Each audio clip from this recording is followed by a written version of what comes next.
Now, hey guys, Joe Burnich with Big West Marketing. Good to see you again. So from time to time, I do these little interview videos where if I find something I think would be helpful to you guys that are on my mailing list, I'd like to share it with you. Who I have on the recording today is Tim Bauer and OP. They're from Restoration Mastery. A lot of you guys have probably heard of these guys. I met them in Vegas at the Last Experience show. They really impressed me. Tim was doing a speech for this contest, and I was like, this guy really knows his stuff. Introduced myself. He introduced me to OP, and I really liked what they had to say. Now, when I had my cleaning business, I was always thinking, I want to get into restoration. I was just doing carpet cleaning. But I was like, I want to get into restoration. How do I do this? I don't know where to start. Do I need to be in with these big insurance companies already? I mean, is it one of those kind of deals? Like, I just didn't know, and I didn't have anybody to really guide me. Since then, I sold my carpet cleaning business, so that's not an issue. But I know a lot of my current clients that we do, web design or SEO for, they have these questions for me. And until now, I really didn't have any place to send them. But OP and Tim came up with this amazing system called Restoration Mastery. I went through the beginning of it to kind of find out what it's all about and what you guys would be getting out of this. And I was pretty impressed with the information. They have these 5 secrets that they share with people, even if you don't join up with the actual system. But that being said, I want to introduce you guys and let you take it away. Tell us who you are, your story, and what you got for these guys. Cool. So thank you, Joe. It was great meeting you, too, at the Connections event. My name is O.P. Almaraz, and I've been in the disaster restoration industry for 22 years. And I didn't start off as a carpet cleaner, but I started off as a carpet installer. And, for me, things were kind of slow during the holidays. And what I focused on is, where can I stay busy? And I landed working with the restoration company, installing their carpet. And, like, holy smokes, they had a lot of work. And so then what happened is I jumped in, I got hired by the restoration company, and I saw how lucrative it was, and I couldn't believe it. But it was cool because it was all insurance-driven money, right? So we were getting this money from the insurance companies, and that's really what drove me to jump into the industry. From then on, I became the vice president of another company where Tim and I met. And we took that business from $3 million to $15.5 million of revenue. Wow. And then later, I started my company with my brother, and my brother was actually there with me too. He was the operations manager at that one company where Tim and I were working. Oh, okay. So we were jamming. It was good, man. Things were good. And my brother and I decided, hey, look, you know what? Why don't we start our own company? And we said, okay, cool. So we did that. And year number 2, like, we're jamming. We're doing $2 million a year, and we're thrilled and excited. And then, I got really kind of a big blow. My brother and I ended up going to a business conference, and he never came back. He ended up in the hospital, and 14 days later, he passed away. Oh, wow. Sorry to hear that. Thank you, man. That was a big deal, big blow. And what ended up happening is I knew at that point I had to, recover. I've got to do something. What am I going to do? The sad thing is that, my attorney 30 days later tells me, hey, OP, I think it's pretty clear you need to shut down the business. And I said, there's no freaking way, dude. That's not even an option. And he says, well, I just don't see how you're going to do it.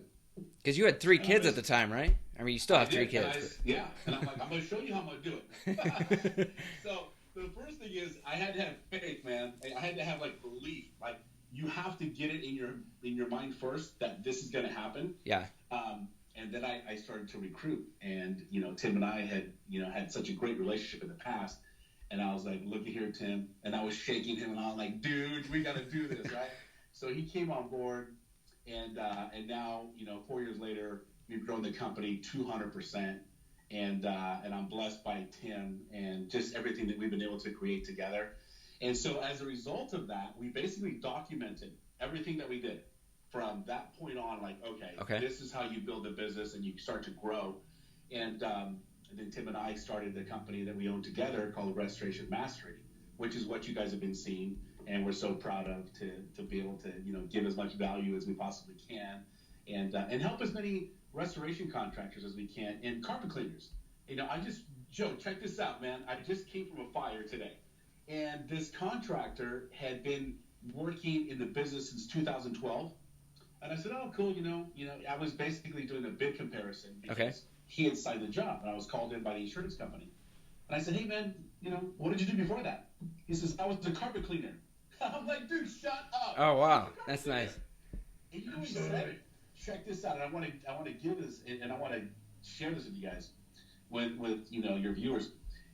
I said to him, wow, that's pretty awesome. I said, dude, I was a carpet installer. Like, we're from the same club. Yeah, right. And, and so he told me that he had a database of 2,000 people.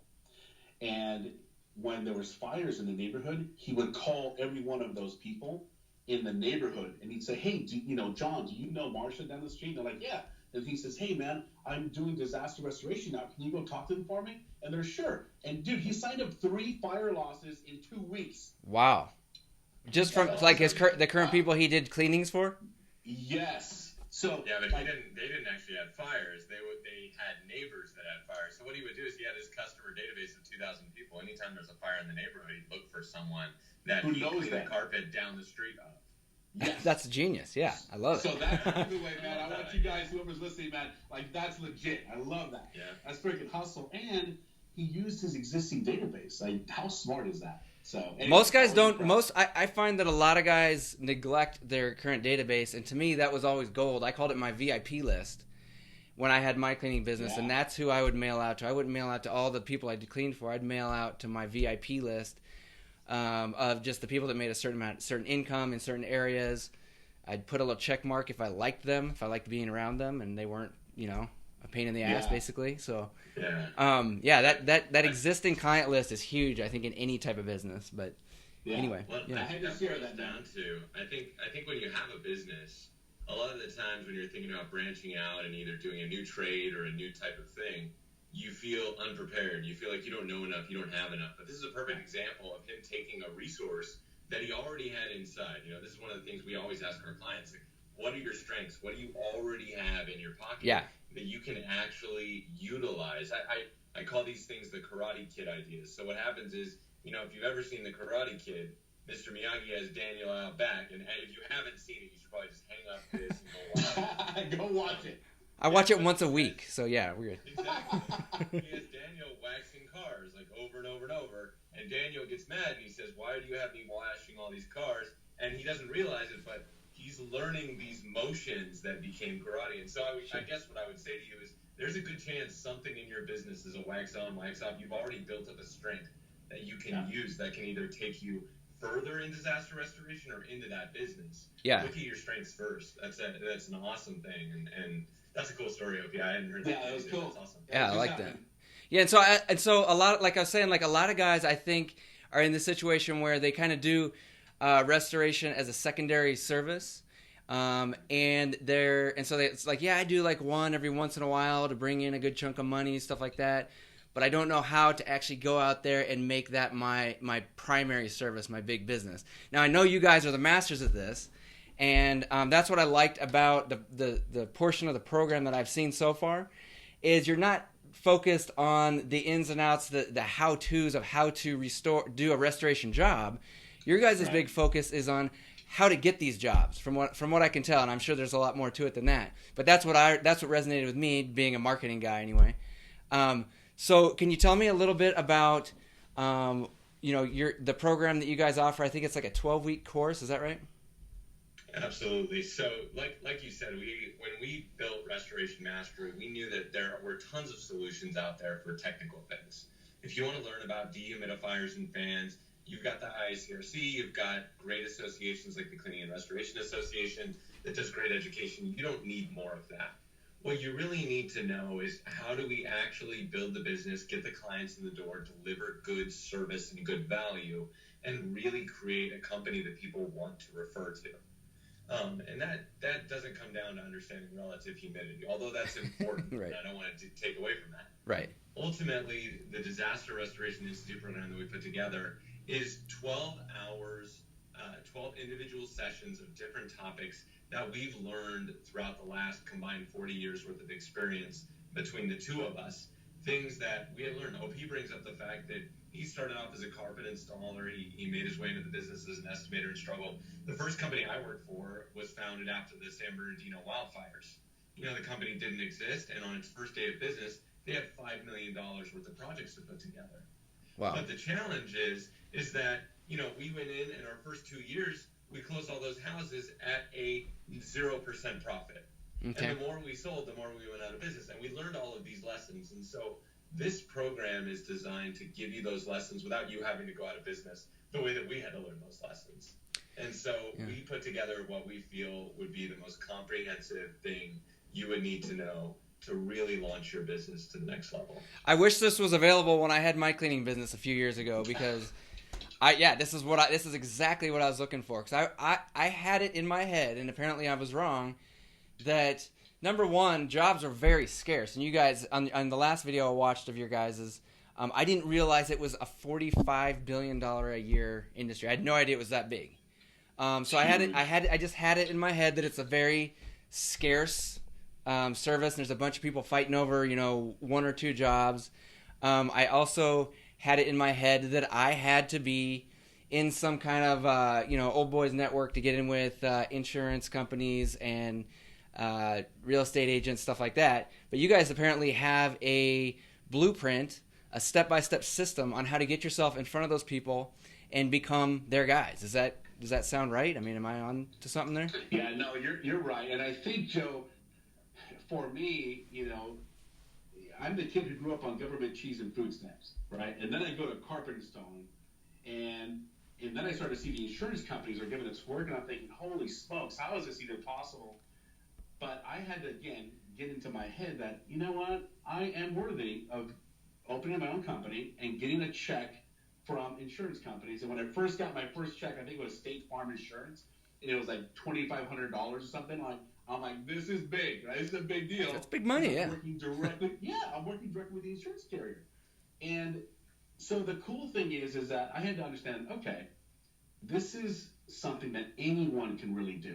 Okay. And if you have an existing business now, if you're a carpet cleaner, carpet installer, plumber, doesn't matter, you've already got it. You're halfway in. You really are.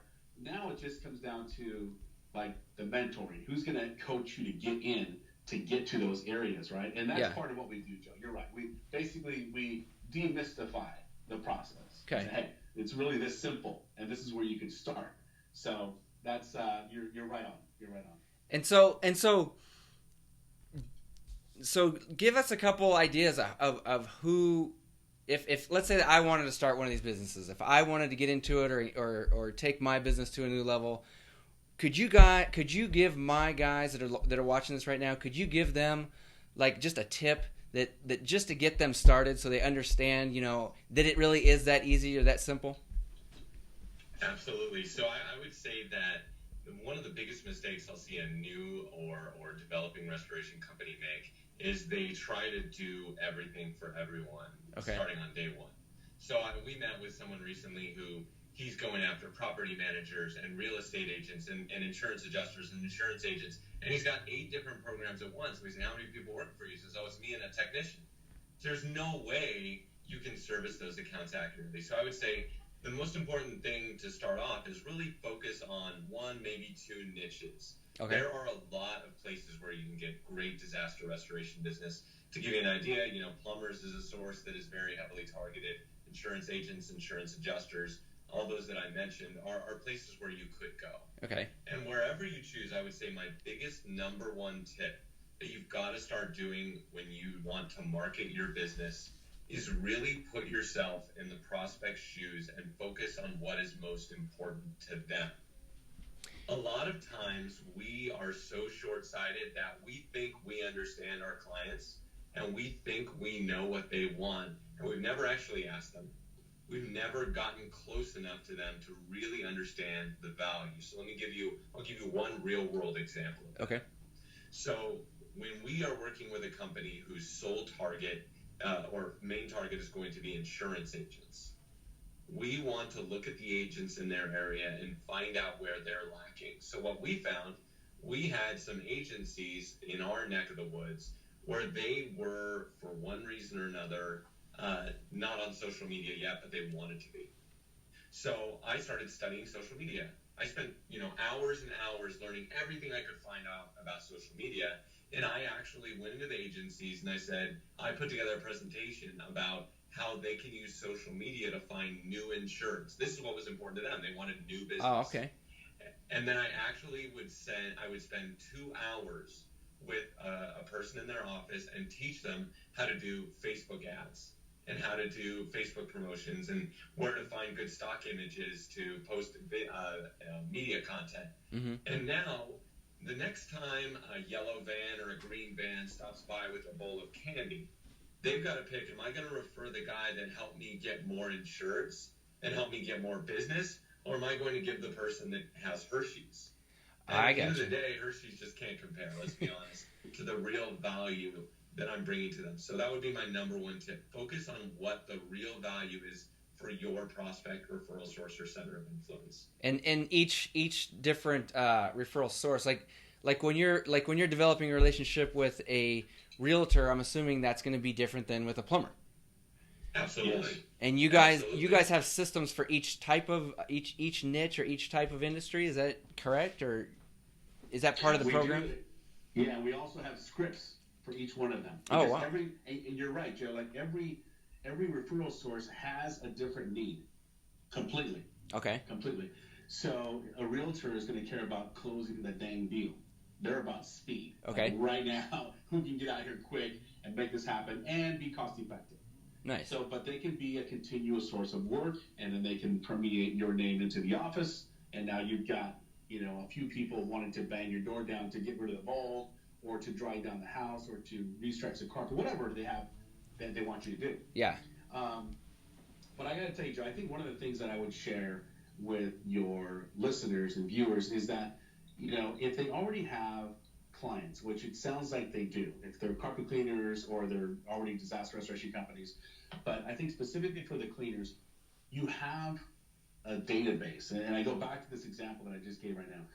What I would do is contact every one of them and let them know that now, you're actually doing disaster restoration or water mitigation, right? Okay. So if you ever have a flood, Mrs. Jones, let me know, keep me in mind, and maybe do a mailer, maybe send something out so they don't forget that you're actually doing this, right? Okay. But on top of that, make sure that they are aware of your new business and what you're doing, maybe a sticker or something to remind them. And then maybe a mailer, some sort of a subscription. Joe, I don't know if you did this when you had your business, but were you sending out subscription pieces every month or every 3 months? I was doing. I had a postcard system every other month, basically, is what I was doing. So, okay, cool. Yeah. Cool. So that I would just add that feature and that service to that. That's what I would do for sure. Okay. And so at least you have this top of mind awareness where the homeowner's like, oh, okay, well, if something ever happens, I'll call Joe. But the other thing that I would do is start with your own agent. And I would contact your own insurance agent who you already buy insurance from and call him or her up and say, hey, Jan, how you doing, man? I'm remember me? I'm the one who's buying your insurance. It's like, oh, yeah, sure. Look, man, I've got a few questions for you. Nice. And I would say, hey, Jan, look, I'm thinking about getting into this disaster restoration business. Are you familiar with it? And she's going to say, oh, yeah, we have floods all the time, blah, blah, blah. Okay. Great. Well, Jan, look, I'm really, trying to figure out how to navigate through this. And would you let me know what you really love about the restoration company that you refer, and really where they could actually improve. And that referral source, that agent will tell you, well, look, Joe, this is what I like. They're timely, they're clean, they're fast. But what I don't like is that, they don't return calls all the time, or they are not good with their paperwork, or they are somewhat sloppy. Whatever. She'll tell you, and then you start to get your information as to, okay, where could you actually differentiate yourself? And then I like that. Okay. Hey, so it's not a hard sales pitch. It's just kind of a, hey, I'm doing this, and I want to be the best at what I do. So, yeah, and so I like that soft approach there. So you're not coming off as a salesperson. Yeah. I gotta say, you don't even ask for the sale. You actually, We can sit here and Tim. I lost you. There you go. Yeah. So I wouldn't even ask for the sale. What you're really doing is interviewing as you get ready to start your new pursuit. Don't ask for the business in that first call. Okay. I'm just trying to gather information that, and eventually she's going to realize, obviously, hey, I should probably call you when I have a flood. After all, you're sending us insurance premiums. Yeah.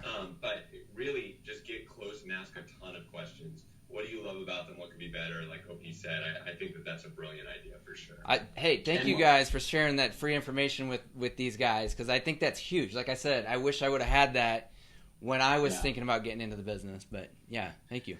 And Joe, let me add this, man. I think too often we get stuck in our head as to what we're supposed to look like or what we're supposed to be like to get into this kind of industry.